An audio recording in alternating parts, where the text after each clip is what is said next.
দেখো, আমরা আগের ক্লাসে দ্রবণের গাঢ়ত্ব, মাত্রা ইত্যাদি সংক্রান্ত জেনেছিলাম, সেগুলো কিছু প্রবলেমও করেছি। তা আজকে আমরা দ্রবণের পরবর্তী অংশে যাই। সেটা হচ্ছে তরলের বাষ্পচাপ। খুব সহজ একটা টপিক, তরলের বাষ্পচাপ। বাষ্পচাপ কাকে বলে? তুমি ধরো একটা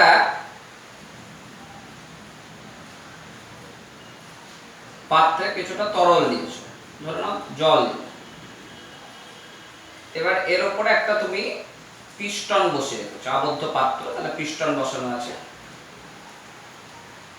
তাহলে আমরা দেখব কি, প্রাথমিকভাবে যখন আমরা পিস্টনটা সেট করছি, ঠিক সেই মুহূর্তে এই যে উপরের অংশটা দেখছো, ফাঁকা অংশটা, এই ফাঁকা অংশটা দেখছো, এই ফাঁকা অংশে তরল পদার্থের অণুর অস্তিত্ব, অর্থাৎ গ্যাসীয় তরলের অস্তিত্ব খুব কম থাকে। কিন্তু তরল থেকে কি হয়, সবসময় তরলের উপরে পৃষ্ঠ থেকে বাষ্প উৎপন্ন হচ্ছে। তাহলে এই বাষ্পগুলো উপরে সঞ্চিত হচ্ছে। তা প্রাথমিকভাবে দেখা যায় এই তরল থেকে যেমন বাষ্প উৎপন্ন হয়, আবার কিছু কিছু বাষ্প নিজেদের মধ্যে সংঘর্ষ ঘটায়, সংঘর্ষ ঘটাতে ঘটাতে বাষ্পগুলো আবার তরলে পরিণত হয়, অর্থাৎ এগুলো আবার তরলে পরিণত হয়ে নিচে নেমে আসে।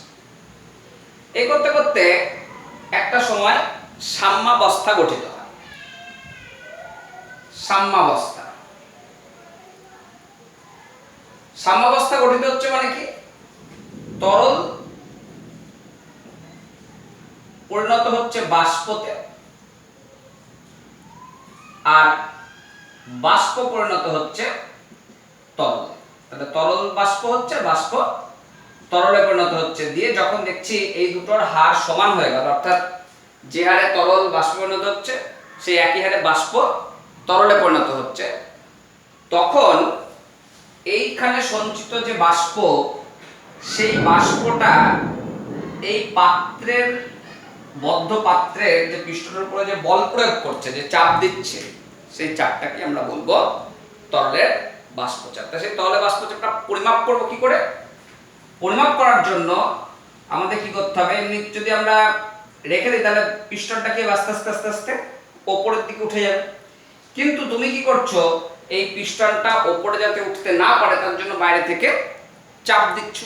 তাহলে যে চাপ প্রয়োগ করলে পিস্টনটা ওপরে উঠছে না বা নিচেও নেমে যাচ্ছে না, ঠিক ওই জায়গাতেই থাকছে, কিন্তু তোমাকে বাইরে থেকে চাপ প্রয়োগ করতে হচ্ছে, অর্থাৎ বল দিতে হচ্ছে। তাহলে সেই চাপটাকে আমরা বলবো তরলের বাষ্পচাপ।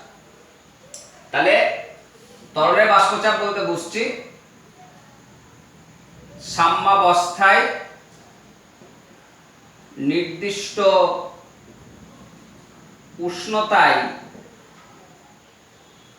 তরল থেকে উৎপন্ন বাষ্প যে চাপের সৃষ্টি করে,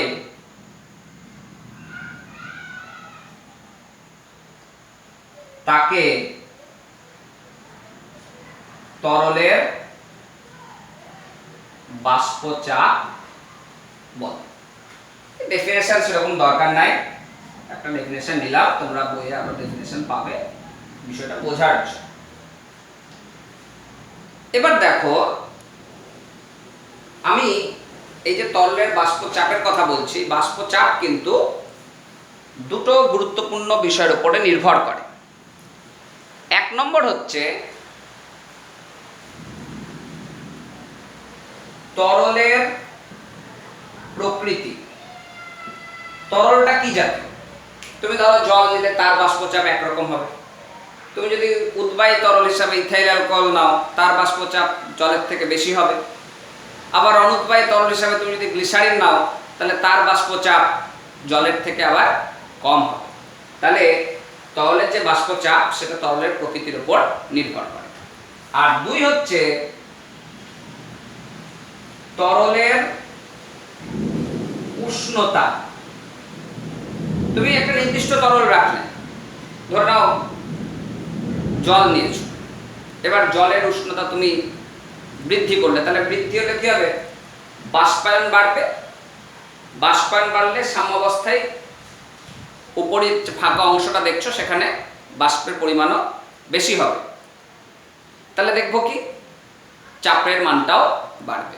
আবার উষ্ণতা যদি কমিয়ে দাও তাহলে বাষ্পায়ন কমবে, আর বাষ্পায়ন যদি কমে তাহলে বাষ্প চাপের মানও হ্রাস পাবে। তাহলে তরলের প্রকৃতির উপর যেরকম নির্ভর করছে, তরলের উষ্ণতার উপরেও তরলের বাষ্পচাপ নির্ভরশীল। এখন এই তরলের বাষ্পচাপ নিয়ে আমাদের এখানে বিস্তর আলোচনা আছে, খুব গুরুত্বপূর্ণ বিষয়। ধরো তুমি এই পাত্রে একটা বিশুদ্ধ দ্রাবক নিলে, বিশুদ্ধ দ্রাবক,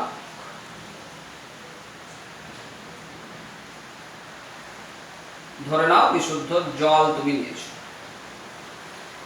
তাহলে জল নিলে কি হচ্ছে, জলের উপরিতলের যে অণুগুলো আছে, উপরিতলের ক্ষেত্রফলের সমস্ত অণু থেকে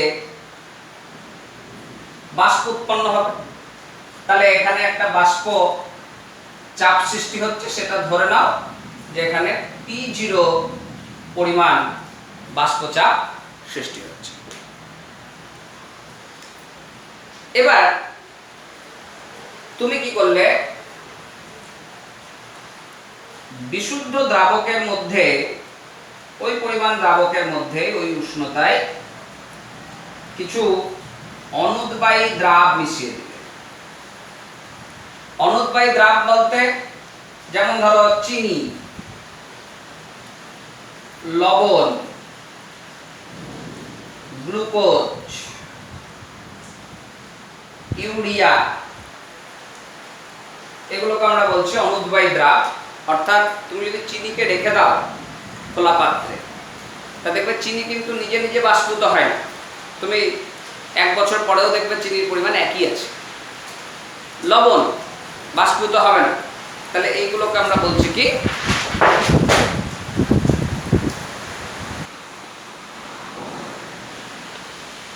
যেটা বলছিলাম চিনি, লবণ, গ্লুকোজ, ইউরিয়া, এইগুলোকে আমরা বলছি অনুদ্বায়ী দ্রাব, কারণ এগুলো খোলা পাত্রে রেখে দিলে বাষ্পীভূত হয় না। এবার তুমি ধরো কিছুটা পরিমাণ চিনি এর মধ্যে মিশিয়ে দিলে, তাহলে চিনি যদি মিশিয়ে দেওয়া হয় তাহলে চিনির কিছু অণু এই উপরের তলের অংশে অবস্থান করবে। এখন যদি আমরা চিনির অণু মিশিয়ে দিই আর চিনির অণুগুলো যদি উপরের তলের অবস্থান করে, তাহলে দেখো এই উদ্বায়ী যেটা অণু ছিল, এখানে যে ক্ষেত্রফলটা বেশি ছিল, এখানে কিন্তু উদ্বায়ী অণুর ক্ষেত্রফল কমে গেল, কারণ এই অংশ থেকে কিন্তু বাষ্পায়ন ঘটছে না। কি বললাম বুঝতে পারলে? তাহলে আমরা বলবো যে এইখানে আমাদের একটা বাষ্প চাপ ধরো পেলাম, সেটাকে আমরা লিখলাম P। তাহলে এই বিশুদ্ধ দ্রাবকের যে বাষ্প চাপ, আর এটা হচ্ছে অনুদ্বায়ী দ্রাব মিশ্রিত দ্রাবকের বাষ্প চাপ। তাহলে এই P0 কে বলছি কি, বিশুদ্ধ দ্রাবকের বাষ্পচাপ, আর Pটাকে বলা হচ্ছে অনুদ্বায়ী দ্রাবযুক্ত দ্রবণের বাষ্পচাপ। P0টাকে ওপরে লিখি, ওপরেও লেখা হয়, বিভিন্ন বই বিভিন্ন রকম থাকে, ওপরেই লেখো। তো দেখো এই অনুদ্বায়ী দ্রাব যদি দ্রবণে মেশানো থাকে, তাহলে আমরা দেখব কি যে একটা নির্দিষ্ট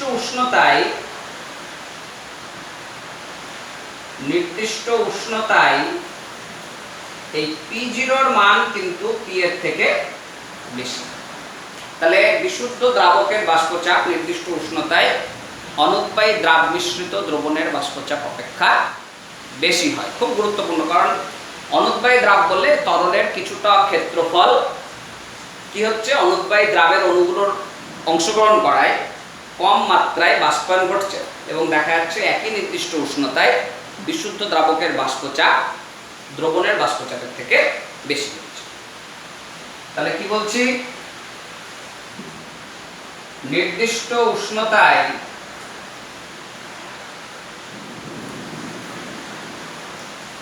অনুদ্বায়ী দ্রাবযুক্ত দ্রবণের বাষ্পচাপ বিশুদ্ধ দ্রাবক অপেক্ষা কম হয়। এখানে আবার এই অনুদ্বায়ী দ্রাবকে দুভাবে ভাগ করা যায়। একটা হচ্ছে যে দ্রাবগুলো আছে, যে দ্রাবের অণুগুলো ভাঙেও না জোড়েও, এরকম কিছু দ্রাবের অণু পাওয়া যায়। আবার কিছু কিছু দ্রাব আছে যে দ্রাবের অণুগুলো বিয়োজিত হতে পারে বা সংযোজিত হতে পারে। সেজন্য আমরা এই অনুদ্বায়ী দ্রাবকেও আবার আমরা তাদের কতগুলো আয়ন উৎপন্ন হচ্ছে বা অণু বিয়োজিত হয়ে তৈরি হচ্ছে তার উপর ভিত্তি করেও দুভাগে ভাগ করব, সেটা আমরা পরে আসছি। এখন আমাদের এই সংক্রান্ত একটা সূত্র আছে, অনুদ্বায়ী দ্রাবযুক্ত দ্রবণের বাষ্পচাপ সংক্রান্ত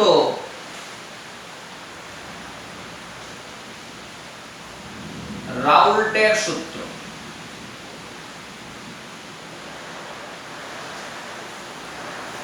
রাউল্টের সূত্র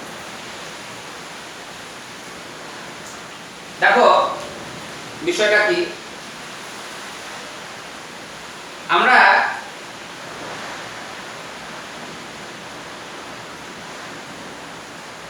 এই পাত্রের মধ্যে ধরে নাও আগে থেকে কিছু অনুদ্বায়ী দ্রাব রাখলাম। তাহলে অনুদ্বায়ী দ্রাব রাখলে অনুদ্বায়ী দ্রাব থেকে কোনো বাষ্পচাপ পাওয়া যাবে? কোনোই বাষ্পচাপ পাওয়া যাবে না, কারণ অনুদ্বায়ী দ্রাব থেকে কোনো বাষ্পায়নই ঘটবে না। তাহলে আমরা যদি এরকম একটা লেখচিত্র প্লট করি, এক ধারে নিচ্ছি বাষ্পচাপ আর এক ধারে নিলাম মোল ভগ্নাংশ। এবার এই দ্রাবের মোল ভগ্নাংশ তাকে আমরা ডিনোট করছি x2 দিয়ে। দ্রাবের মোল ভগ্নাংশ এটাকে আমরা ডিনোট করলাম x2 দিয়ে, আর দ্রাবকের মোল ভগ্নাংশ এটাকে আমরা চিহ্নিত করব x1 দিয়ে। তোমরা মোল ভগ্নাংশ শিখেছো, আমি বলেছিলাম প্রথম ক্লাসে, আমি আরেকবার পরে বলে দিচ্ছি। তো দেখো আমরা যদি এখানে এই বরাবর x2 এখানে ধরো নিলাম 1 আর এখানে নিলাম x2 0, মানে কি আমি বিশুদ্ধ দ্রাব নিয়ে রেখেছি, কোনো দ্রাবক টাবক মেশাইনি। তাহলে দেখবো কি এর বাষ্পচাপও হবে 0। এই ধারে বাষ্পচাপ প্লট করা হচ্ছে আর এই ধারে মোল ভগ্নাংশ যাচ্ছে। তাহলে আমি দেখবো কি যদি বিশুদ্ধ দ্রাব নিই, তাহলে বিশুদ্ধ দ্রাবের ক্ষেত্রে বাষ্পচাপ একটা নির্দিষ্ট উষ্ণতায় শূন্যই থাকে। এবার তুমি আস্তে আস্তে এর মধ্যে ধরে নাও দ্রাবক মেশাতে শুরু করলে, তাহলে দ্রাবক মেশাতে শুরু করলে কি হবে, দ্রবণ থেকে এবার বাষ্পচাপ পাওয়া যাবে।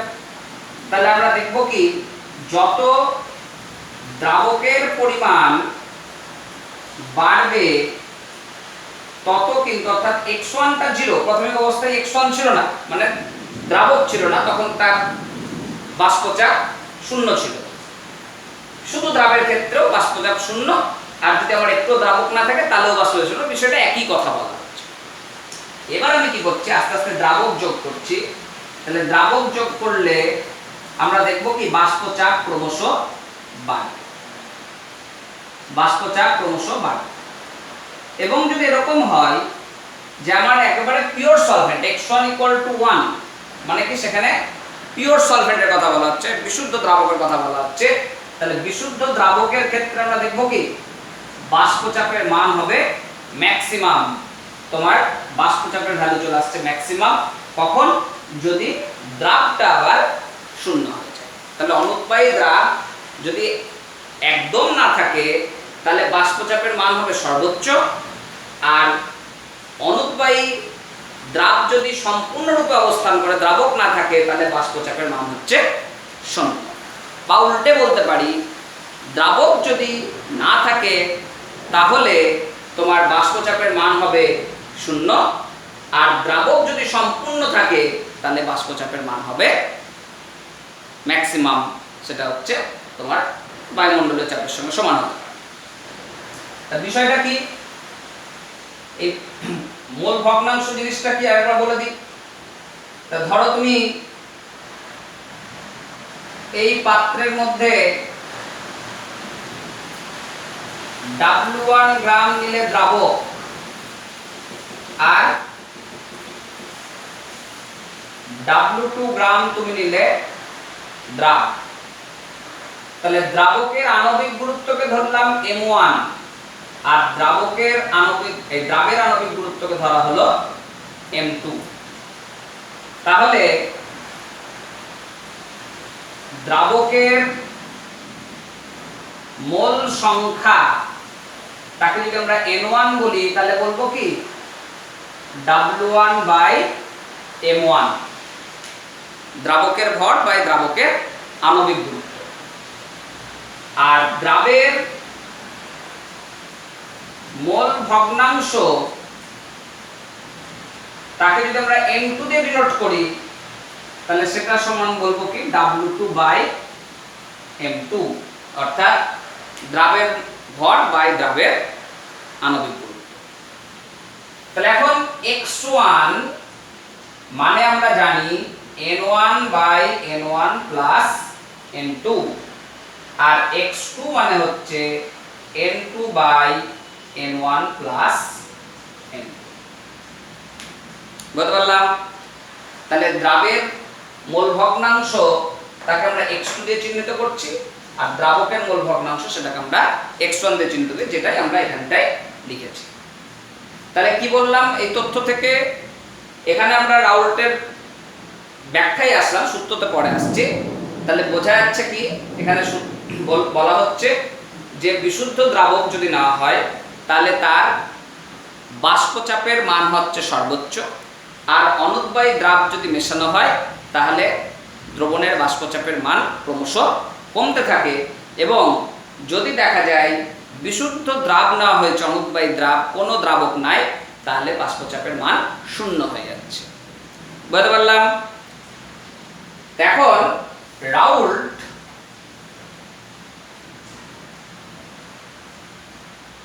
তিনি একখানা সূত্র এই সংক্রান্ত প্রকাশ করলেন।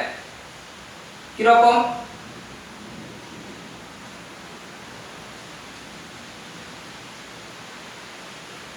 তিনি বলছেন অনুৎবায়ী দাব মিশ্রিত দ্রবণের বাষ্পচাপ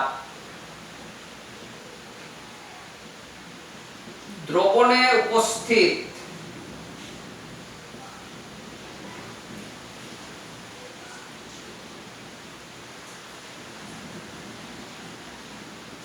দ্রাবকের মোল ভগ্নাংশ এবং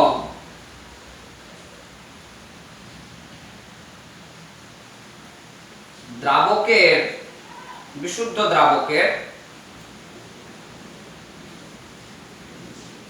বাষ্পচাপের গুণফলের সমান।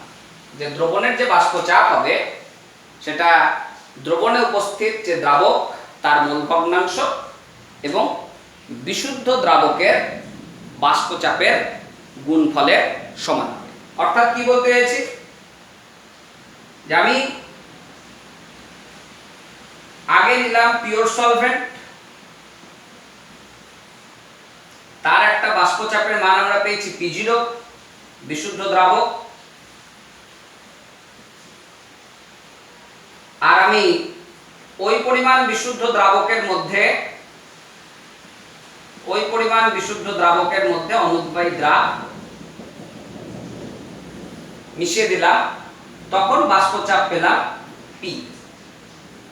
তা এইটা হচ্ছে দ্রবণ। তাহলে আমরা আগেই জেনেছি এই P0 এর ভ্যালু P এর থেকে বেশি। তা রাউল বলছে কি এই দ্রবণের যে বাষ্প চাপ P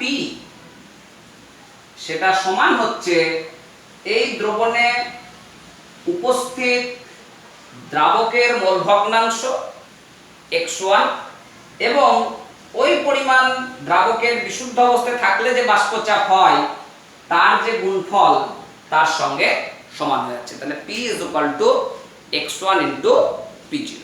তাহলে এটাই হচ্ছে আমাদের রাউল্টের সূত্রের গাণিতিক নিয়ম। তাহলে একটা সূত্র আমরা শিখলাম, এখানে অনেকগুলো রাউল্টের সূত্র আছে।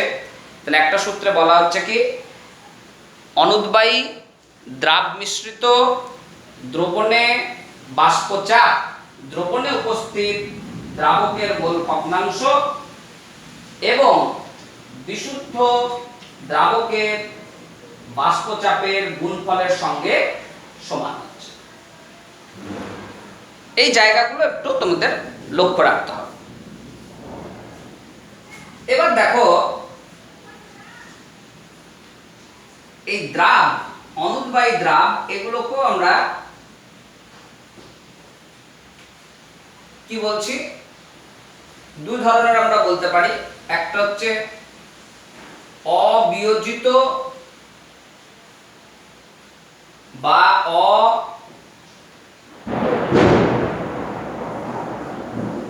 অসংযোজিত দ্রাব, আর দুই নম্বর হচ্ছে বিয়োজিত বা সংযোজিত দ্রাব। অবিয়োজিত বা অসংযোজিত দ্রাব কোনগুলো? যেমন ধরো গ্লুকোজ। গ্লুকোজের অণু এ ভাঙবেও না বা কারোর সঙ্গে কারো জুড়েও যায় না। অণু সংখ্যা সবসময়, মানে অণু সংখ্যা বলছি, অণু সংখ্যাও যা থাকবে দ্রবণে উপস্থিত কণার সংখ্যাও তাই থাকবে। কথাটা পর উদাহরণটা নিলে বুঝতে পারবে। ধরো তুমি নিলে NaCl, তাহলে এখানে একটা অণু নিলাম কিন্তু দ্রবণে গিয়ে এটা আচরণ করবে দুটো কণার মতো, কারণ এখানে বিয়োজিত হলে Na+Cl- পাচ্ছে। তাহলে এটাকে বলছি কি বিয়োজিত দ্রাব। বা ধরো তুমি নিলে CaCl2, তাহলে দ্রবণে গেলে কি হবে Ca2+ আর দুটো Cl- এর মতো আচরণ করবে। তাহলে এগুলো হচ্ছে বিয়োজিত দ্রাব।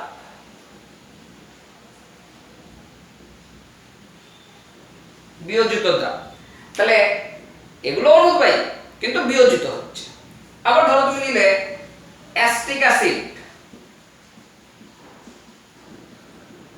এই অণুগুলো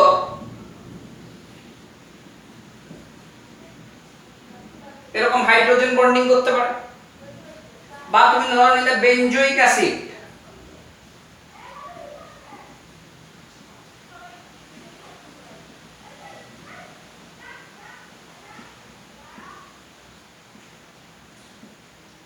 বেনজোইক অ্যাসিড, তাহলে এইগুলোকে বলছি আমরা সংযোজিত দ্রাব। তাহলে অবিয়োজিত বা অসংযোজিত দ্রাব হচ্ছে গ্লুকোজ, তারপর ধরো ইউরিয়া CONH2(2), বা ধরো সুক্রোজ কেন সুগার C12H22O11।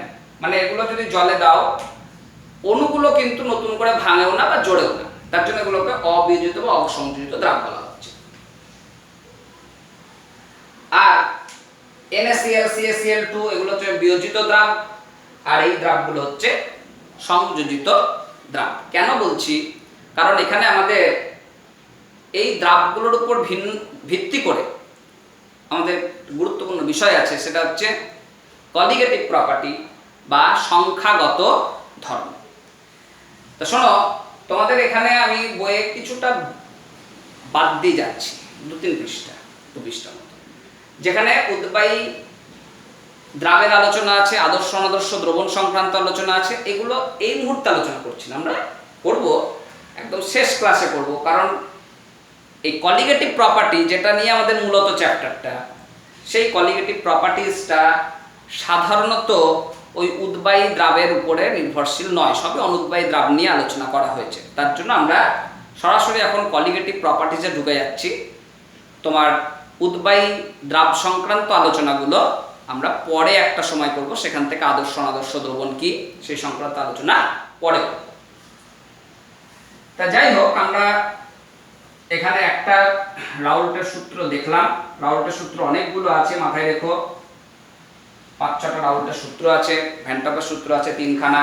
তার জন্য সূত্রগুলো সম্বন্ধে একটু তোমাদের ওয়াকিবল হতে হবে। তা দেখো, আমরা এবার আলোচনা করছি সংখ্যাগত ধর্ম বা কলিগেটিভ প্রপার্টি। তা সংখ্যাগত ধর্ম কাকে বলে? দ্রবণের কিছু কিছু ধর্ম আছে, যে ধর্মগুলো দেখা যায় দ্রবণে উপস্থিত দ্রাবের উপর নির্ভর করে না, নির্ভর করে দ্রাবের কতগুলি কণা আছে সেই সংখ্যার উপর। তাহলে দ্রবণের যে ধর্মগুলো এরকম যে সংখ্যার, দ্রবণে উপস্থিত দ্রাবের সংখ্যার উপর নির্ভর করবে, সেই ধর্মগুলোকে আমরা বলবো সংখ্যাগত ধর্ম বা কলিগেটিভ প্রপার্টি। তাহলে কি বলছি? দ্রবণের যে সমস্ত ধর্ম দ্রবণে উপস্থিত দ্রাবের প্রকৃতির উপর নির্ভর করে না,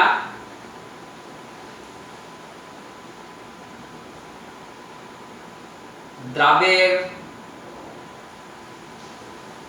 কণা সংখ্যার উপর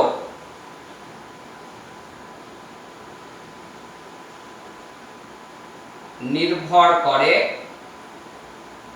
তাদের সংখ্যাগত ধর্ম বলা হয়। তাহলে আমি আবারও বলছি, তোমাদের বইয়ে একটা দুটো টপিক আমি বাদ দিয়ে এলাম, সেটা হচ্ছে উদ্বায়ী দ্রাব মিশ্রিত দ্রবণের আলোচনা, আদর্শ অনাদর্শ দ্রবণ, অ্যাজিওট্রপিক মিশ্রণ। এই তথ্যগুলো দেখবে তোমাদের বইয়ে পরপরই আছে। আমি ওই জায়গাটা আপাতত বাদ দিয়ে এলাম, তার কারণ প্রথম যে সূত্রটা বললাম রাউল্টের সূত্র, অর্থাৎ অনুদ্বায়ী দ্রাব মিশ্রিত দ্রবণ নিয়ে যে আলোচনা, সেই আলোচনার উপর ভিত্তি করেই আমাদের এখানে সংখ্যাগত ধর্মগুলো সিলেবাসের অন্তর্ভুক্ত। তার জন্য আমরা সংখ্যাগত ধর্মগুলো আগে আলোচনা করে নেব, তারপরে আমরা ওই অংশে যাব। কারণ যদি আমরা ওইটা আগে করতাম তাহলে আমাদের একটু সমস্যা হতো, কারণ এখনই আবার উদ্বায়ী দ্রাবের ঘটনার ভিতরে ঢুকে গেলে তোমাদের মধ্যে একটা কনফিউশন থাকে। তার জন্য ওই অংশটা আজকে বাদ রাখছি, পড়ার মধ্যে বাদ নয়, আমরা আজকে বাদ রাখছি, পরে আমরা পড়ে নেব। যাই হোক, এই সংখ্যাগত ধর্ম মাথায় রাখবে, দ্রবণে হচ্ছে 4 প্রকার সংখ্যাগত ধর্ম দেখতে পাওয়া যায়। এক হচ্ছে বাষ্প চাপের আপেক্ষিক অবনমন, 2 হচ্ছে স্ফুটনাঙ্কের উন্নয়ন, 3 হচ্ছে হিমাঙ্কের অবনমন, আর 4 হচ্ছে অভিস্রবণ চাপ। এই 4টে আমাদের সংখ্যাগত ধর্ম দেখতে পাওয়া যায়, যে দ্রবণের এই ধর্মগুলো দ্রবণে উপস্থিত দ্রাবের প্রকৃতির উপর নির্ভর করে না, কতগুলো দ্রাব আছে তার সংখ্যার উপরে নির্ভরশীল। সেই ধর্মগুলোকে আমরা বলছি কলিগেটিভ প্রপার্টি বা সংখ্যাগত ধর্ম, যেটা 4 রকমের। বাষ্পচাপের আপেক্ষিক অবনমন, স্ফুটনাঙ্কের উন্নয়ন, হিমাঙ্কের অবনমন এবং অভিস্রবণ চাপ। আমরা প্রপার্টিজ গুলো এক এক করে আলোচনা করব। আজকে দেখি কতগুলো করানো যায়, দুটো বা তিনটে। তাহলে প্রথমে আমরা আলোচনা করছি বাষ্পচাপের আপেক্ষিক অবনমন। দেখো বিষয়টা কি, তুমি পিওর সলভেন্ট নিলে, বিশুদ্ধ দ্রাবক নিলে, একটা নির্দিষ্ট উষ্ণতায় তার বাষ্পচাপ গণনা করলে দেখলে P0, যেটা আগেও বললাম, বিশুদ্ধ দ্রাবকের বাষ্পচাপ। এবার তুমি এর মধ্যে কিছু দ্রাব মেশালে, অনুদ্বায়ী দ্রাব মেশালে, অনুদ্বায়ী দ্রাব মেশানো হলো। এবার পুনরায় তুমি বাষ্পচাপ মাপছো, তখন দেখলে বাষ্পচাপ P আসলো। তাহলে এটা হচ্ছে অনুদ্বায়ী দ্রাবযুক্ত দ্রবণের বাষ্পচাপ। অনুদ্বায়ী দ্রাবযুক্ত দ্রবণের বাষ্পচাপ, তখন দেখছো বাষ্পচাপ আসলো P। এবং তোমরা জানো P0 গ্রেটার দ্যান P। তাহলে বলো দেখি, দ্রবণের বাষ্পচাপের হ্রাস কতটা? বিশুদ্ধ দ্রাবকের বাষ্পচাপ P0, আর অনুদ্বায়ী দ্রাব মেশানোতে দ্রবণের বাষ্পচাপ হয়েছে P। এবং আমরা জানি যে নির্দিষ্ট উষ্ণতায় P0 এর ভ্যালু P এর থেকে বেশি হবে, বিশুদ্ধ দ্রাবকের বাষ্পচাপ দ্রবণের থেকে বেশি। তাহলে আমরা কি বলছি, দ্রবণের বাষ্পচাপের হ্রাস, বাষ্পচাপ কতটা কমছে, সেটাকে আমরা প্রকাশ করছি ডেল্টা P বলে। তাহলে সেটা সমান লিখব কি, P0 মাইনাস P, অর্থাৎ বাষ্পচাপের হ্রাস ডেল্টা P, সেটা হচ্ছে কি P0 মাইনাস P, এটা বড় এটা কম, তাহলে কতটুকু কমলো, P0 মাইনাস P পরিমাণ চাপ হ্রাস পেল। এবার দ্রবণের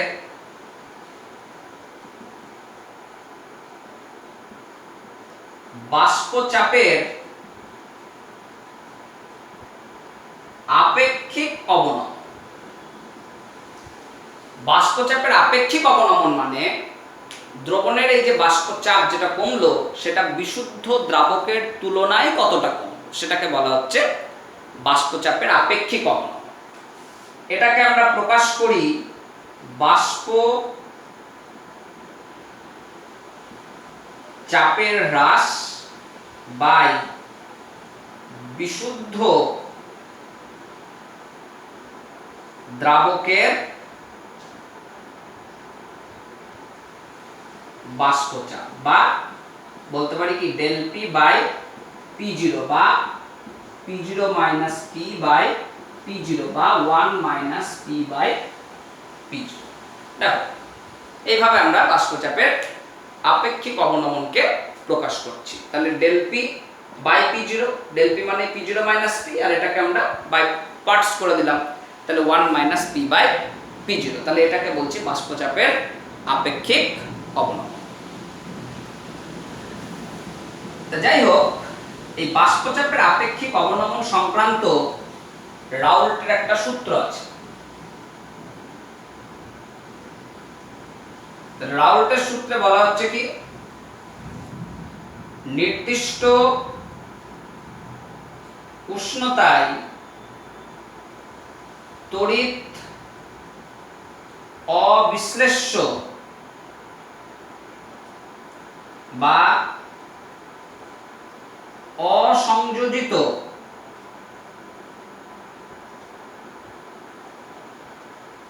দ্রাবযুক্ত, অনুদ্বায়ী দ্রাবযুক্ত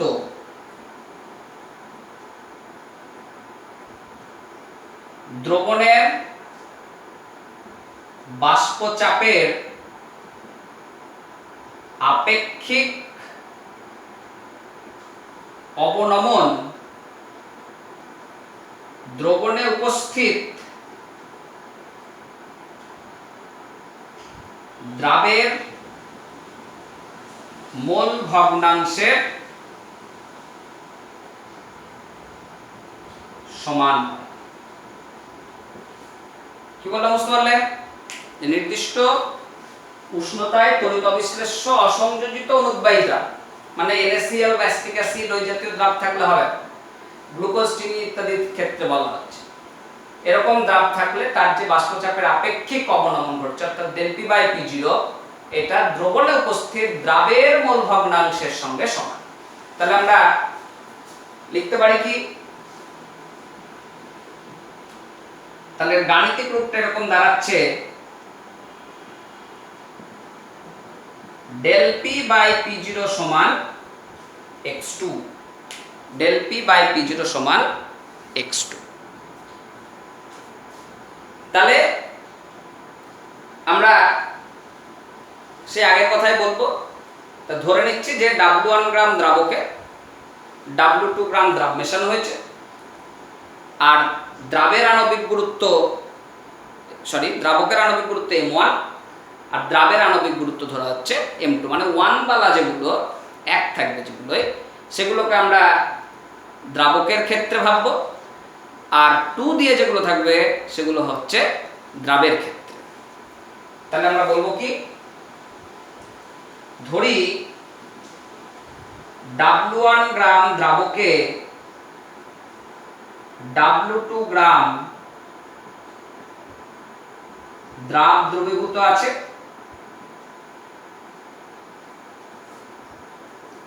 দ্রাবকের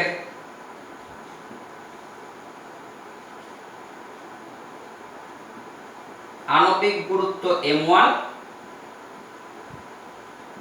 ও দ্রাবের আণবিক গুরুত্ব ধরলাম M2।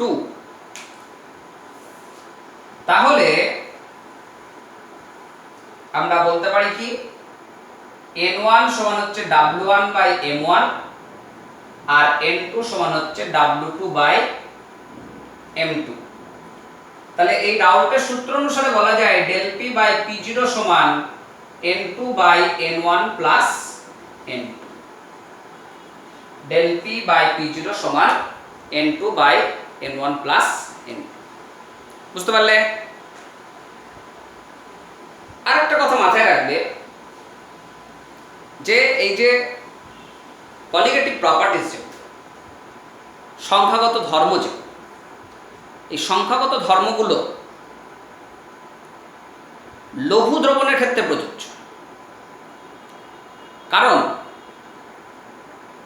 দ্রবণের গাঢ়ত্ব যদি বেশি হয়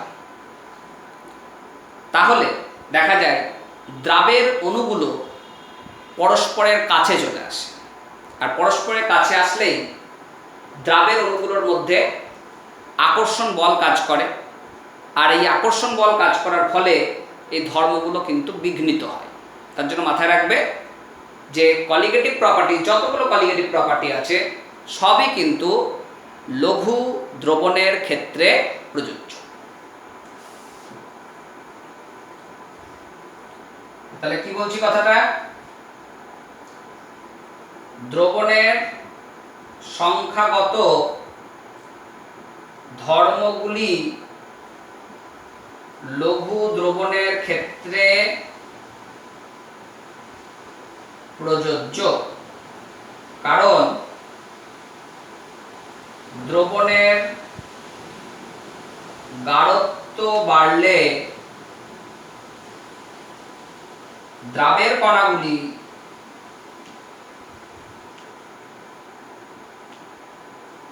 পরস্পরের কাছে চলে আসে, ফলে তাদের মধ্যে আকর্ষণ বল কাজ করে,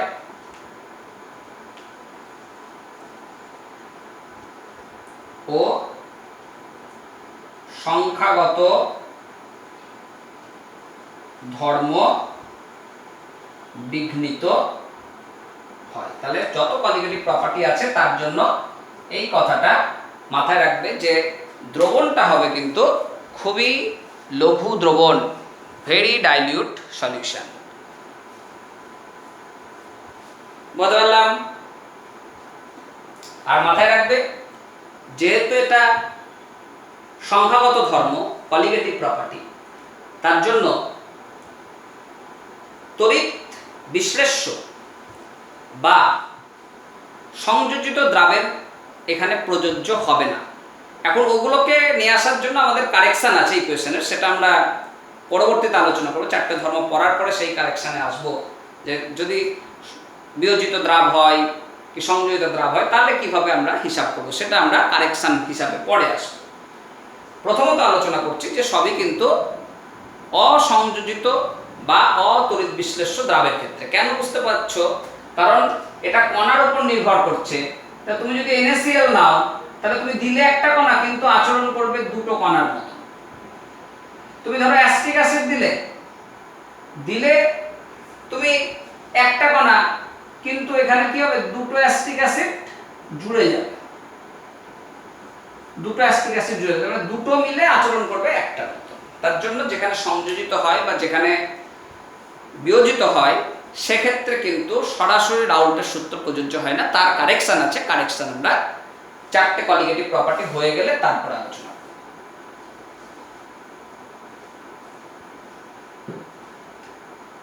তো দেখো আমরা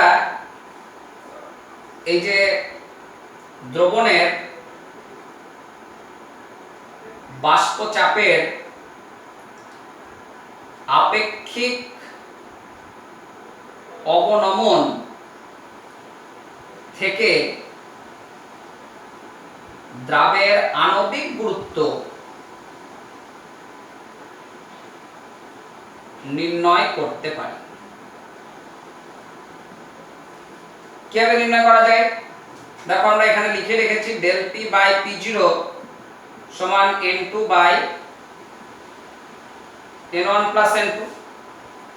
এখন মাথায় রাখবে দ্রবণ খুব লঘু হলে এই N1 plus N2 এটাকে অ্যাপ্রক্স আমরা লিখতে পারি N1। তাহলে ইকুয়েশনটা কি চলে আসছে? del P by P0 সমান হচ্ছে N2 by N1। তোমাদের বইয়ে দেখবে দুভাবেই করা আছে, এক N1 plus N2 ধরে, আর এক হচ্ছে N1 plus N2 কে অ্যাপ্রক্স N1 ধরে। আমি বলছি দ্বিতীয়টা করবে, প্রথমটা কিন্তু করা যুক্তিযুক্ত নয়। তোমাদের বই এরকম ভাবে অঙ্ক করে দেওয়া আছে, কিন্তু আমরা কোনোদিন ওইভাবে করিনি, অনার্সের বইগুলোতে ওইভাবে নাই। অনার্সের বই সব dilute solution, very dilute solution ধরেই করা হয়েছে। এবার অঙ্ক করতে গিয়ে তুমি যদি সরাসরি এটা দিয়ে করো হয়তো এইচএসে নম্বর দিয়ে দিবে, কিন্তু পরবর্তী ক্লাসে দেবে না। সেজন্য আমি বলছি কি এইটা ভাবে ধরে করো, অঙ্কও তাড়াতাড়ি হবে এবং কোনো ভুল নাই। বইয়ে অনেক অঙ্কে এই ফর্মুলা ধরে অঙ্ক করেছে, মিলতে না পারে উত্তর, কিন্তু ও নিয়ে চিন্তা করার কোনো কারণ নাই, যেটা সেটা করলেই হয়। তাহলে দেখো আমরা লিখতে পারি কি del P by P0 সমান W2 by M2 by W1 by M1। বিষয়টা বুঝলে কিনা দেখো, আমরা আগেই লিখেছিলাম এখান থেকে মান সাবস্টিটিউট করে দিলাম N2 এর জায়গায় আর N1 এর জায়গায়। তাহলে আমরা লিখব কি del P by P0 সমান W2 by M2, উপরে চলে গেল M1, নিচে চলে আসলো W1। তাহলে আমরা এখানে কি নির্ণয় করতে চাইছি? দ্রাবের আণবিক গুরুত্ব। দ্রাবের আণবিক গুরুত্ব মানে M2, দ্রাবের আণবিক গুরুত্ব মানে M2। তাহলে আমরা এখান থেকে লিখতে পারি কি M2 সমান W2 into M1 by W1 into P0 by delta। তাহলে আমরা এতক্ষণ আলোচনা করলাম দ্রবণের বাষ্পচাপের আপেক্ষিক অবনমন এবং সেই সংক্রান্ত রাউল্টের সূত্র, এবং এই রাউল্টের সূত্র সাহায্য নিয়ে দ্রাবের অণুর আণবিক গুরুত্ব কিভাবে নির্ণয় করা যায় সেগুলো আমরা দেখলাম। এবং মাথায় রাখবে যে এই ধর্মগুলো সংখ্যাগত ধর্ম, দ্রাবের প্রকৃতির উপর নির্ভর করছে না, দ্রাবের কণার উপর নির্ভর করছে, এবং লঘু দ্রবণের ক্ষেত্রে এই তত্ত্ব প্রযোজ্য। নেক্সট আমরা দ্বিতীয় সংখ্যাগত ধর্মে চলে আসব। খুব ভালো চ্যাপ্টার, 5 নম্বর আছে, দুখানা অঙ্ক আসবে, ভালো করে ফর্মুলা ডিডাকশন লক্ষ্য রাখবে। ফর্মুলা ডিডাকশন অনেকবার এসেছে, প্লাস অঙ্ক আমরা করব, পরের ক্লাসেই এই সংক্রান্ত অঙ্ক করব। নেক্সট আমরা 2 নম্বর প্রপার্টিতে চলে আসছি, সেটা হচ্ছে স্ফুটনাঙ্কের উন্নয়ন। স্ফুটনাঙ্কের উন্নয়ন।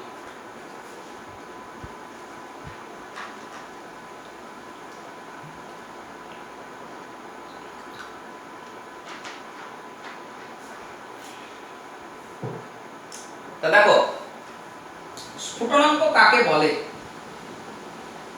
এ তোমরা সবাই জানো, কিন্তু ওই সংজ্ঞা এক্ষেত্রে প্রযোজ্য হবে না। স্ফুটনাঙ্ক তোমরা জানো যে উষ্ণতায় তরল ফুটতে শুরু করে, দিয়ে আমরা বলি কি জলের স্ফুটনাঙ্ক 100 ডিগ্রি সেলসিয়াস। কিন্তু ওই সিম্পল যে আমরা সংজ্ঞা লিখি সেটা আরেকটু আমরা ডিটেলস যদি আলোচনা করি, জল কখন ফুটবে? জল তখনই ফোটে যদি তরলের বাষ্পচাপ আর বায়ুমণ্ডলের বাষ্পচাপ সমান হয়ে যায়, তখন তরল ফোটে। তা যদি দেখবে তোমাদের ছোট ক্লাসে কোশ্চেন থাকতো যে কলকাতায় জলের স্ফুটনাঙ্ক 100 ডিগ্রি সেলসিয়াস, দার্জিলিংয়ে 95 ডিগ্রি সেলসিয়াস কেন? তার কারণ কি? কলকাতা সমুদ্রপৃষ্ঠে অবস্থিত, সমুদ্রপৃষ্ঠে বায়ুর চাপ বেশি, আর দার্জিলিং পাহাড়ে অবস্থিত, বায়ুর চাপ কম। তাহলে কলকাতায় কি হচ্ছে, বায়ুর চাপ বেশি বলে তুমি যতক্ষণ না টেম্পারেচার বাড়াচ্ছ আপ টু 100 ডিগ্রি, ততক্ষণ কিন্তু জলের যে বাষ্পচাপ বায়ুমণ্ডলের চাপের সঙ্গে সমান হতে পারছে না। কিন্তু দার্জিলিংয়ে চলে যাও, ওখানে বাষ্পচাপ কম, বায়ুমণ্ডলের চাপ কম, তার মানে কি 100 ডিগ্রি পৌঁছানোর আগেই 100 ডিগ্রি সেলসিয়াসে পৌঁছানোর আগেই তরল থেকে যে বাষ্প উৎপন্ন হচ্ছে তার যা চাপ সেটা ওই জায়গাকার বায়ুমণ্ডলের চাপের সঙ্গে সমান হয়ে যাচ্ছে। তখন আমরা দেখছি কম উষ্ণতাতে তরল ফুটতে শুরু করছে। এটা কিন্তু একটা ভাইটাল বিষয়। তার মানে স্ফুটনাঙ্ক বলতে আমরা বুঝবো যে উষ্ণতায় তরলের বাষ্পচাপ বায়ুমণ্ডলীয় চাপের সঙ্গে সমান হয়। তাহলে যে উষ্ণতায়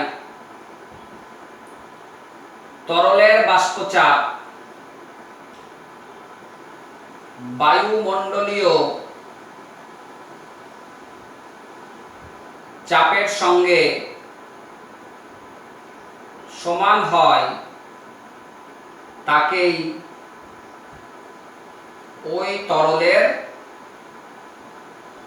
স্ফুটনাঙ্ক বলে। এবার আমরা এটাকে কিভাবে কলিগেটিভ প্রপার্টিতে আসা যায় দেখো। তুমি এখানে একটা পাত্রে বিশুদ্ধ দ্রাবক নিলে, পিওর সলভেন্ট, তুমি টেম্পারেচার বাড়াচ্ছ, এখান থেকে বাষ্প উৎপাদন বাড়ছে, একটা সময় দেখছি কি এই ভিতরের বাষ্পচাপ আর বায়ুমণ্ডলীয় চাপ সেটা সমান হয়ে যাচ্ছে, তরল ফুটতে শুরু করছে। তাহলে এটাকে যদি আমরা লেখচিত্রের মাধ্যমে প্রকাশ করি, এক ধারে নিলাম বাষ্পচাপ আর এক ধারে নিলাম উষ্ণতা। তো ধরে নাও এটা হচ্ছে 1 atm প্রেসার, এই 1 অ্যাটমসফিয়ারে পৌঁছলে তরল ফুটবে।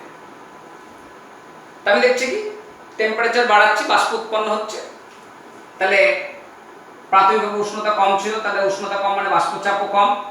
যত উষ্ণতা বাড়ছে বাষ্পচাপও আস্তে আস্তে আস্তে আস্তে আস্তে আস্তে বাড়ছে, ক্রমশ বাড়তে বাড়তে বাড়তে বাড়তে একটা সময় দেখা গেল কি এই 1 অ্যাটমসফিয়ার অ্যাক্সিসটাকে কাট করলো।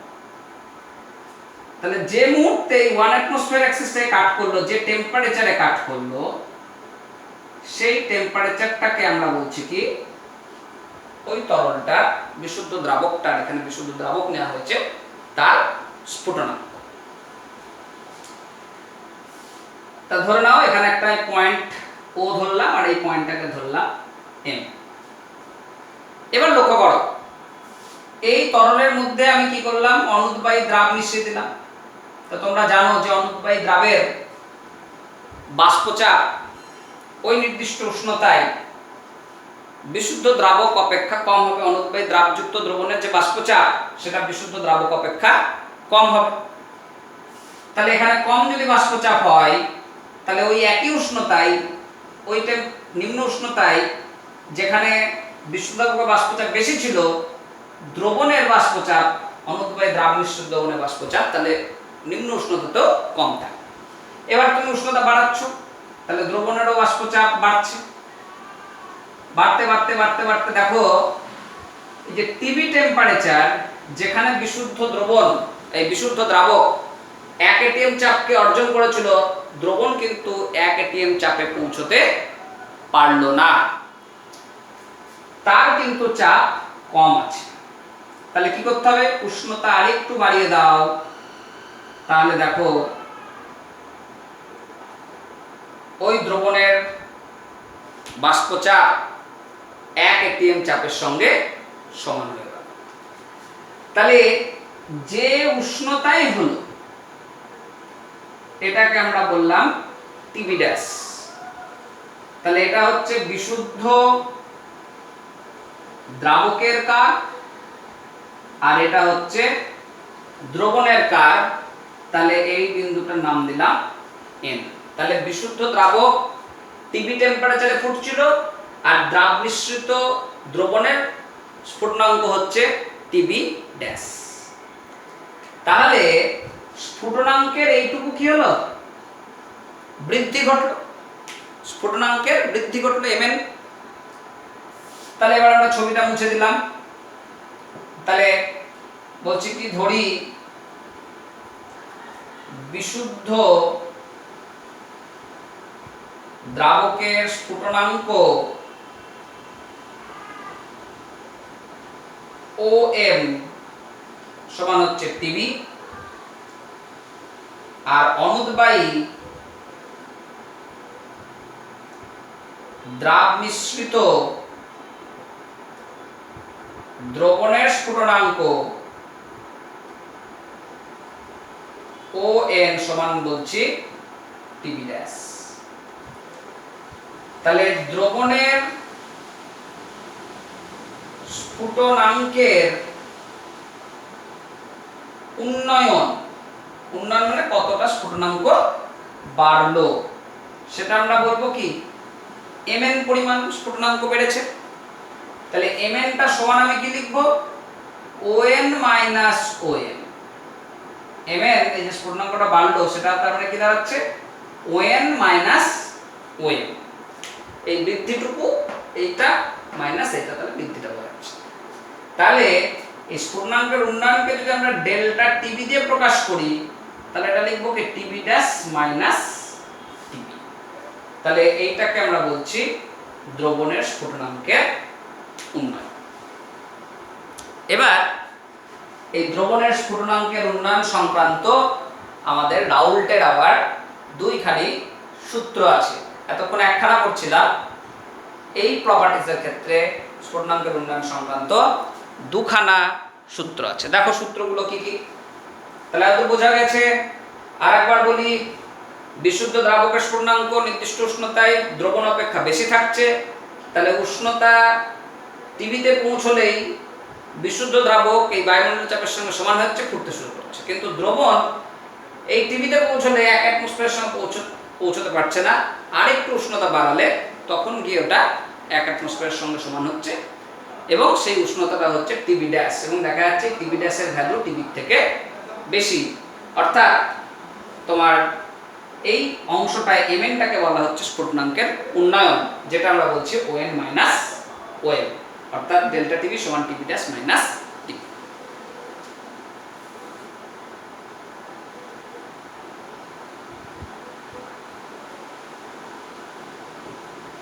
এবার দেখো দ্রবণের স্ফুটনাঙ্কের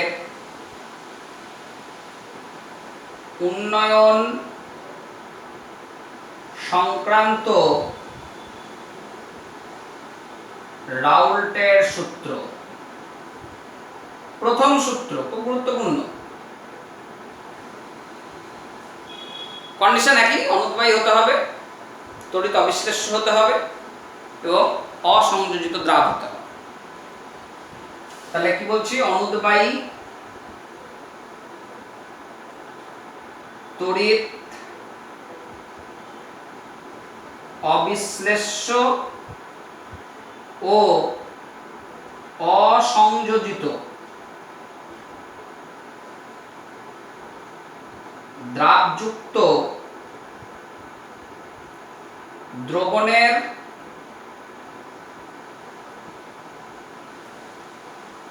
স্ফুটনাঙ্কের উন্নয়ন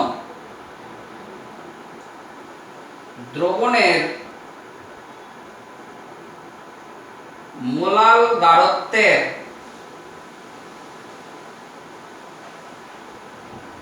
সমানুপাতিক। মোলাল গাঢ়ত্ব তোমরা পড়েছো যে নির্দিষ্ট উষ্ণতায় 1000 গ্রাম বা 1 কিলোগ্রাম দ্রাবকে যত গ্রাম অনুদ্রাব থাকে সেটাকে আমরা তার মোলাল গাঢ়ত্ব বলি। তাহলে সেইটাই এখানে আনা হয়েছে, বলা হচ্ছে অনুদ্বায়ী তড়িৎ বিশ্লেষ্য অসংযোজিত দ্রাবযুক্ত দ্রবণের স্ফুটনাঙ্কের উন্নয়ন দ্রবণের মোলাল গাঢ়ত্বের সমানুপাতিক। অর্থাৎ ডেল্টা টিবি স্ফুটনাঙ্কের উন্নয়ন ভ্যারিজাস মোলাল গাঢ়ত্ব এম, বা বলতে পারি delta TB is equal to KB into M. কেবির আমরা ব্যাখ্যায় পরে যাব, কেবির এখন শুধু নামটা মনে রাখবে। এটাকে বলা হচ্ছে স্ফুটনাঙ্ক উন্নয়ন ধ্রুবক বা ইগোস্কোপিক কনস্ট্যান্ট, স্ফুটনাঙ্ক উন্নয়ন ধ্রুবক। এবার দেখো এই প্রথম সূত্রটা থেকেই আমরা দ্রাবের আণবিক গুরুত্ব নির্ণয়ের একটা রাশিমালা প্রতিষ্ঠা করে নিতে পারি। দেখো কিভাবে করা যায়। তাহলে দেখো দ্রাবের আণবিক গুরুত্ব নির্ণয়ের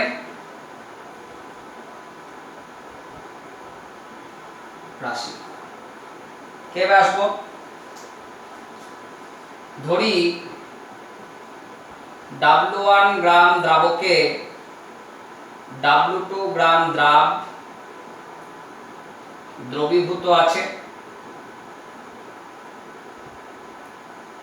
দ্রাবের আণবিক গুরুত্ব ধরে নেওয়া হলো M2। তাহলে আমরা বলতে পারি W1 গ্রাম দ্রাবকে আছে W2 বাই M2 গ্রাম অণু দ্রাব। ভরকে আণবিক গুরুত্ব দিয়ে ভাগ করলে আমরা কি পেয়ে যাই, গ্রাম অণু সংখ্যা। তাহলে 1 গ্রাম দ্রাবকে দ্রাব বলবো কি W2 by W1 into M2। তাহলে 1000 গ্রাম দ্রাবকে W2 into 1000 by W1 into M2। তাহলে 1000 গ্রাম দ্রাবকে যত গ্রাম অনুদ্রাব থাকে সেটাকে আমরা কি বলি, তার মোলাল গাঢ়ত্ব। আমরা আগেই এই আলোচনা করেছি, এখন বিস্তারিততে যাচ্ছি না। তাহলে এইটাকেই আমরা বলতে পারি M, দ্রবণের মোলাল গাঢ়ত্ব। তাহলে দেখো according to Raoult's law delta TB is equal to KB into M. তাই লিখতে পারি কি delta TB is equal to KB into W2 into 1000 by W1 into M2। বা এখান থেকে আমরা যদি M2 কে সেপারেট করে নিই তাহলে লিখব কি KB into W2 into 1000 by W1 into delta TB. তাহলে এটা হচ্ছে আমার দ্রাবের আণবিক গুরুত্ব হিসাব করার একটা রাশিমালা। খুবই গুরুত্বপূর্ণ রাশিমালা। এই রাশিমালা থেকে আমরা বিভিন্ন অঙ্ক করতে পারবো। তাহলে দ্রাবের আণবিক গুরুত্ব নির্ণয় করলাম কার সাহায্য নিয়ে? স্ফুটনাঙ্কের উন্নয়ন এর সাহায্য। ফর্মুলাগুলো মুখস্থ রাখবে, এটা রাখতে পারো, এটা রাখতে পারো, যে কোনো একটা রাখলেই তুমি তৈরি করো। এবং ডিডাকশন ভালো করে কিভাবে আসছে সেটাও দেখ। নেক্সট দেখো, আমরা এবার কেবি এর একটা সংজ্ঞা নির্ধারণ করতে চাইছি। তাহলে আমরা বললাম delta T is equal to KB into M according to Raoult's law.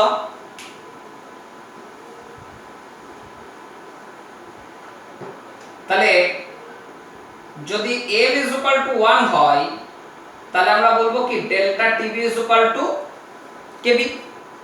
তাহলে m 1 কখন হবে বলো তো দেখি? m কখন হয় 1? যদি 1000 গ্রাম দ্রাবকে 1 গ্রাম অনুদ্রাব থাকে তাহলে দ্রবণের মোলালিটি বলবো কি 1। 1000 গ্রাম দ্রাবকে যদি 1 গ্রাম অনুদ্রাব থাকে তাহলে দ্রবণের মোলালিটি বলবো 1। তাহলে এইখান থেকে আমরা কেবি এর সংজ্ঞা নিতে পারি যে 1000 গ্রাম দ্রাবকে 1 গ্রাম অণু তড়িৎ অবিশ্লেষ্য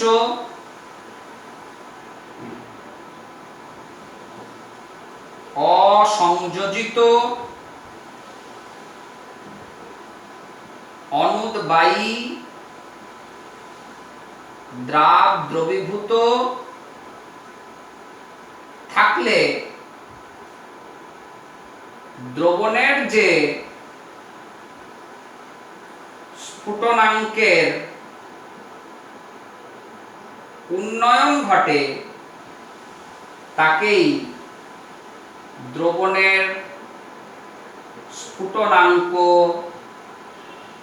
উন্নয়ন ধ্রুবক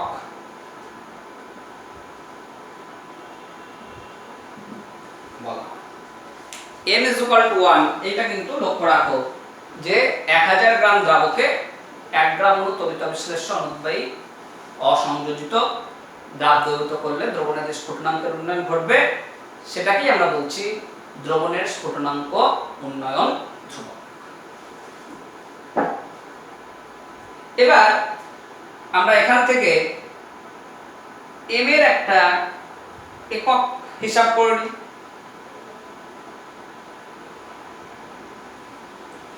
দেখো m সমান আমরা বলতে পারি কেবি এর একক। তাহলে কেবি সমান বলতে পারি ডেল্টা টিপি বাই m। তাহলে ডেল্টা টিপি হচ্ছে উষ্ণতার একক আর m মানে হচ্ছে মোলাল মাত্রার একক। তাহলে উষ্ণতার একক হচ্ছে ডিগ্রি আর মোলাল মাত্রার একক হচ্ছে মোল পার কেজি। মোল পার কেজি। তাহলে আমরা এটাকে লিখব degree into KG into mole to the power -1। Mole to the power -1 degree kg mole inverse. তাহলে এটা হচ্ছে কেবি এর একক। এবং মাথায় রাখবে এটাও কিন্তু সেই লঘু দ্রবণের ক্ষেত্রেই প্রযোজ্য। দ্রবণের গাঢ়ত্ব বাড়লে দ্রাবের অণুগুলো কাছাকাছি আসবে এবং সংখ্যাগত ধর্ম সঠিকভাবে পরিলক্ষিত হবে। নেক্সট আমরা চলে আসব রাউল্টের দ্বিতীয় সূত্র আলোচনা।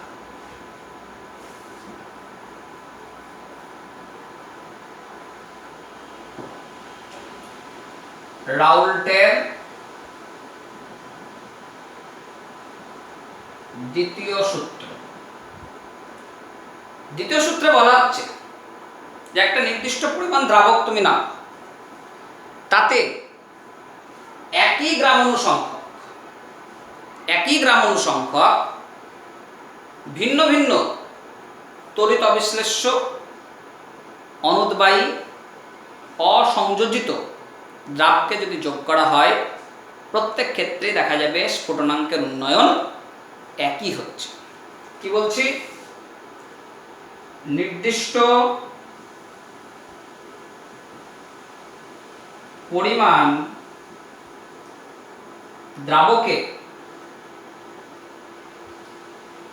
একই গ্রাম অণু সংখ্যাযুক্ত তড়িৎ অবিশ্লেষ্য অনুদ্বায়ী অসংযোজিত দ্রাব যুক্ত করলে দ্রবণের স্ফুটনাঙ্কের উন্নয়ন প্রতি ক্ষেত্রে একই হবে। মানে কি? দেখো, তুমি ধরো এখানে নির্দিষ্ট পরিমাণ দ্রাবক নিলে, আর একটা পাত্রেও তুমি একই পরিমাণ দ্রাবক নিলে, আর একটা পাত্রেও তুমি একই পরিমাণ দ্রাবক। এর মধ্যে ধরে নাও 0.1 মোল গ্লুকোজ দিলে, এটার মধ্যে ধরে নাও 0.1 মোল সুক্রোজ দিলে, এটার মধ্যে ধরে নাও 0.1 মোল ইউরিয়া। তাহলে এইগুলো যেহেতু তড়িৎ অবিশ্লেষ্য, ভাঙেও না জুড়েও না, আর যেহেতু গ্রাম অণু সংখ্যা একই মোল সংখ্যক দেওয়া হয়েছে, তাহলে প্রত্যেক ক্ষেত্রে অণুর সংখ্যাটা কি হবে? একই থাকবে, কারণ এক মোলে অণু সংখ্যা অ্যাভোগাড্রো সংখ্যা। এবার 0.1 মোল গ্লুকোজেও যা অণু থাকবে, কত থাকবে? 6.022 × 10⁻22। তাহলে এর মধ্যেও যতগুলো গ্লুকোজ অণু আছে, এর মধ্যে ততগুলো সুক্রোজ অণু আছে, এর মধ্যে ততগুলো ইউরিয়া অণু আছে। তাহলে যেহেতু এদের প্রত্যেক ক্ষেত্রে সমসংখ্যক অণু অবস্থান করছে, তার জন্য আমরা দেখছি কি প্রত্যেক ক্ষেত্রেই স্ফুটনাঙ্কের উন্নয়নটা একই মান দেখাবে। তাহলে বুঝতেই পারছো যে এটা দ্রাবের প্রকৃতির উপর নির্ভর করছে না। গ্লুকোজের রাসায়নিক ধর্ম একরকম, সুক্রোজের একরকম, ইউরিয়ার একরকম, কিন্তু দ্রাবের প্রকৃতির উপর এখানে নির্ভর করছে না। নির্ভর করছে কিসের উপরে? দ্রাবের কণার সংখ্যার উপরে। তার জন্য এগুলোকে আমরা বলছি কলিগেটিভ প্রপার্টি। যাই হোক, তোমরা সূত্রগুলো ভালো করে পড়ো, থিওরিটা। আমরা নেক্সট ক্লাসে এই সূত্রগুলো সংক্রান্ত কিছু গাণিতিক সমস্যা করে তারপরে পরের বিষয়গুলো আবার আলোচনা করব।